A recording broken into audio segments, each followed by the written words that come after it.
Le projet Bungalow est un projet qui vise à accompagner les hôtels dans la transition énergétique en se basant sur 5 étapes. 3 étapes assez connues dans le milieu de la transition énergétique qui sont les audits énergétiques, l'accompagnement technique et puis la télérelève. Mais on y adosse à cela puisqu'on est convaincu que non seulement il y a la technique mais également le comportemental. On adosse à ce fonctionnement-là 2 actions, une action de formation du personnel des hôtels, tout type de professionnels, mais également la sensibilisation de la clientèle.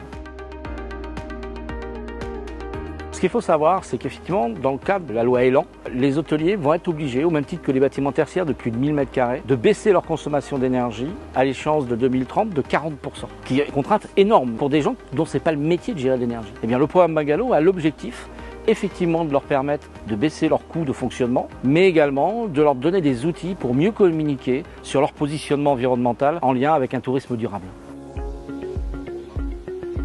Je pense qu'aujourd'hui, le reste à charge pour un programme comme celui-ci d'un établissement se situe entre 2 à 4 000 € de reste à charge. Tout le reste est pris en charge dans le cadre du financement que nous avons obtenu par le biais des certificats d'économie d'énergie qui nous permettent de financer l'intégralité du programme.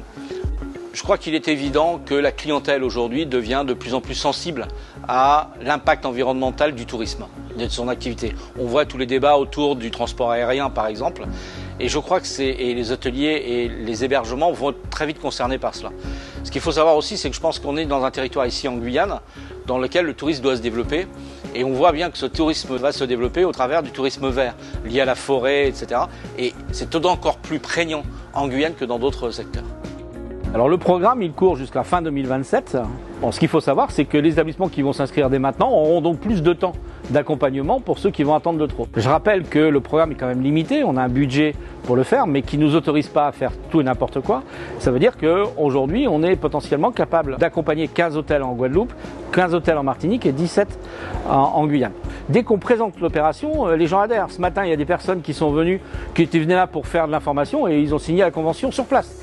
Donc on voit qu'il y a une appétence malgré tout sur le programme pour ceux qui prennent le temps de le comprendre et de l'analyser. Donc on sait qu'on a un impact et surtout, ce qu'il faut savoir, c'est que même avec 15 établissements sur la Guadeloupe par exemple, ça représente plus de 20% de l'effectif des hôtels sur la Guadeloupe. Donc avec un intérêt très fort et ce qui fait aussi pour les professionnels de pouvoir se référencer à quelque chose qui n'est pas négligeable.